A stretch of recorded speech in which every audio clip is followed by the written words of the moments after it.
It is Tuesday, April 13th here in Draft Shark Studios in Rochester, New York. Welcome to the 28th Quick Hit podcast in our Dynasty Prospect Scouting Report series. I'm your host, Matt Schaff. With me, as always, is Jared Smola. You can now find 34 rookie scouting reports on DraftSharks.com.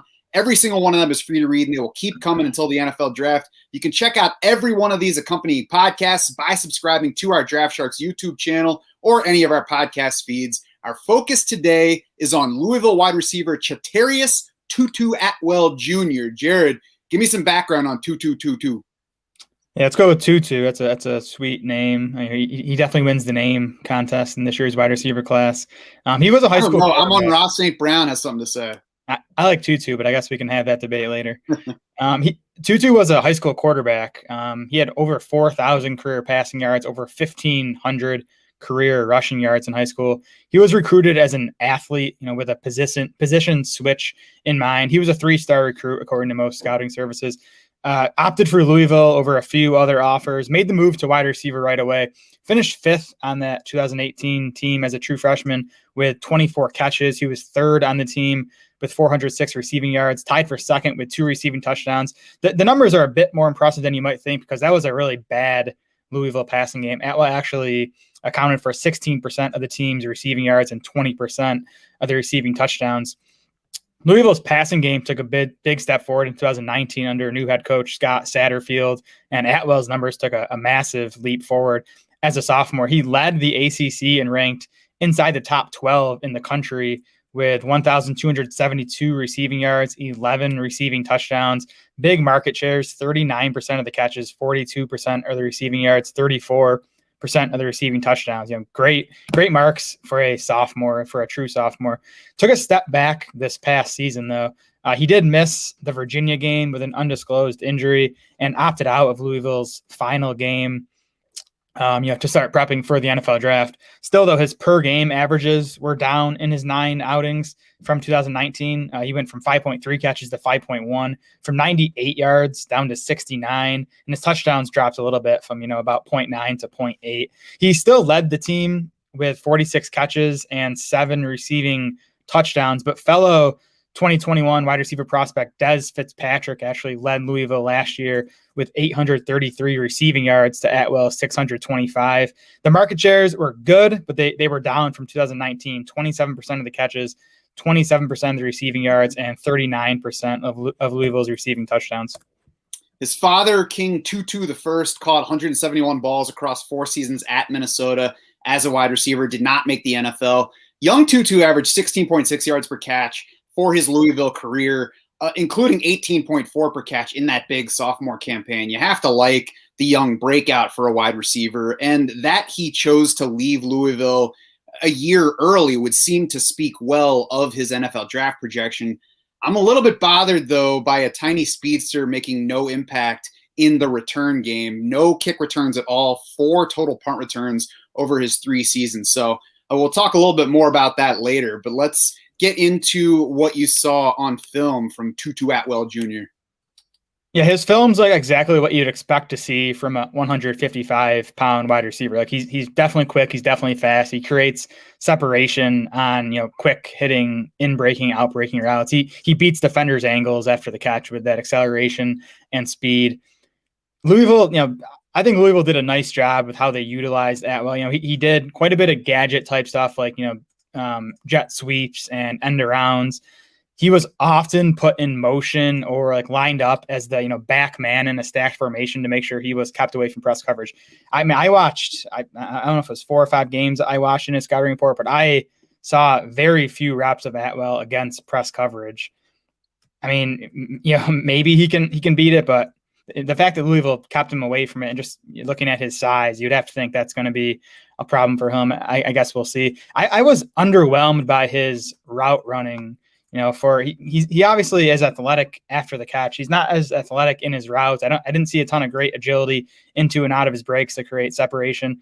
And the biggest problem is his tiny catch radius. I mean, he is not going to win contested situations, even when there's a defender in the area. It's just tough for him because the quarterback's got to fit it into such a small window to get him the ball. So I think, that's why Louisville got him the ball on some of those jet sweeps and screens and stuff, because it's not easy when you're talking about a wide receiver this small to get him the ball on more, typical wide receiver routes. Yeah, and he didn't test as an explosive athlete at his pro day either. 40 of his 140 career receptions came on screen passes, according to Pro Football Focus. 25 deep balls over the past 3 years, third most in the country. I think those are worth noting because that's what you see, as you alluded to. You see him take short catches and run for a while. You see him get downfield behind the defense and then get hit there. I mean, that's not surprising. Speed's the game. And also, like you said, with hiding him in formations and keeping defensive pressure off him. That's what I would expect a team to do with their little fast receiver. But once you get to the NFL, you can't just do that all the time. Plus, an NFL team's not going to be that motivated to, set you up that much. They have other guys who are also very good at football. To me, Tutu Atwell looks like J.J. Nelson, but with more college production. Yeah, that's a good comp. I mean, we and other folks have thrown around the Tavon Austin comp for other receivers in this class. I think Atwell is the closest to Tavon Austin that we've looked at so far, though. I don't know how Austin tested in the pre-draft process. I would assume he tested better than Atwell did. He was more explosive, I think, on the field. But, from a size and usage standpoint, I think, Atwell is probably the closest thing to Austin in this class. Yeah, spinning ahead to the fantasy outlook, I was reminded of the name Craig Yeast that I have not thought about in a long time when I read your profile on Draft Sharks. He's down in the fantasy outlook section. I'll let you guys read exactly how he comes up. But I think that he's a basically perfect comp for setting expectations for Atwell. Yeast had a very nice career at Kentucky. It took him until year 3 to really break out, so that puts him behind Atwell. But he caught 158 passes over his final 2 years. Then he was a 4th-round pick by the Bengals. He tested fast. It was like 4.43 in the 40, 4.47, something like that. Then he had 27 career receptions in the NFL. The best thing that Craig Yeast did as a pro was return 2 punts for touchdowns as a Bengal rookie. That came after a very productive college career as a returner, including 4 total return TDs. And that gets me back to Atwell. He spent almost no time in college returning kicks. The return man was Hassan Hall for Louisville, reserve running back, a fellow 3-star recruit, entered in the same class. Hall did it well, and I'm not trying to overstate the importance of returns because obviously that doesn't give us a whole lot of fantasy value in most leagues. But my point is, if Tutu Atwell were so dangerous with the ball in his hands and such a superior athlete, then I would think Louisville would be trying extra hard to get him the ball as many ways as they can. They didn't do it in the return game. He only had 12 career rushing attempts, despite being a heavily involved receiver for 3 years, only took those attempts for 26 yards. So, I mean, he's fast, but I think rather than being this superior athlete that coaches are going to scheme up in the NFL, I think he's just the fastest wide receiver on his college team. Yeah, I mean, I will say I think, he had more rushing attempts if you count all those jet sweeps, which actually go down as passes. Again, they did use him a lot in that. That the return thing is interesting. I wonder if it's a size thing. Like, guys tend to take pretty big hits on kick returns and punt returns. I wonder if, they just wanted to limit the amount of hits, 155-pounder was taking. Again, we've talked with so many wide receivers in this class about size and how, so many guys in this class don't fit in like the prototypical box we want to see wide receivers in. Atwell is the biggest concern for me. He's 155 pounds. Even if we look at wide receivers of 160 and lighter since 2000, only 3 guys in the NFL have caught a pass at that weight. J.J. Nelson, JoJo Natson, and Brandon Banks. If you expand the list to 165, you get Craig Yeast, you get Jalen Saunders, who did basically nothing. The 2 most optimistic comps from a size perspective for Atwell would be Dexter McCluster, who was like a running back wide receiver hybrid, never hit the fantasy radar, was never a guy we could rely on. And then James Jett, who had a few decent fantasy seasons. He caught 12 touchdowns in 1997 and scored as a top 20 wide receiver that season. He had 2 other seasons where he was inside the top 36. Even Jett, he was 165 pounds. We're talking, 10 pounds heavier than Tutu Atwell here. So, man, he'd be such an outlier if he ever becomes like a guy we can count on as a weekly fantasy starter. Yeah, and of course, James Jett played a while ago. NFL players have gotten bigger. And Tavon Austin, you mentioned he comes up when we look at these small guys that you can scheme touches for.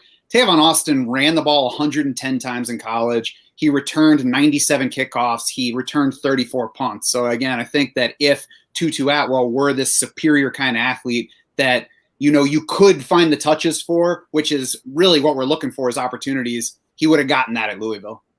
Yeah, now I'll say the one thing that has me like keeping the light on for Atwell is I saw him, and this was like a few months ago. I saw him in the first round of some mock drafts. I think Daniel Jeremiah had him as like a late first round pick in one of his first mock drafts, which is crazy to me. But I mean, if that happens, or even if he's a second round pick, like I think we have to be a bit more interested in him just because the NFL is high on him. And I think, that would give him a better chance and immediate opportunity. But I mean, yeah, I look at him and he'd be like a 5th or 6th rounder, but I guess we'll see. If he goes anytime in the first 2 rounds, I'll give him that I will be a bit more interested, but that's only because at the moment he's a pass for me in rookie drafts. I just don't see it. Agreed. Head over to draftsharks.com. Now you can read Jared's full scouting report on Tiny Tutu Atwell. While you're there, check out the 33 other Dynasty rookie scouting reports that we have already posted. Check back for more right up until the NFL draft. All of them are free to read, as I've mentioned before, but you should lock in your DS Insider access now. That way you can see the Dynasty rankings, you can see the rookie rankings, you can access our 2021 projections, and you can get to the draft board that is ready to help you with your best ball drafting right now. You can also find us on Twitter. We are at Draft Sharks. Jared is at SmolaDS. I am at SchaufDS. That's SCHAUF. For Jared Smol and the rest of the Draft Sharks crew, I'm Matt Schauf saying thanks so much for swimming with us.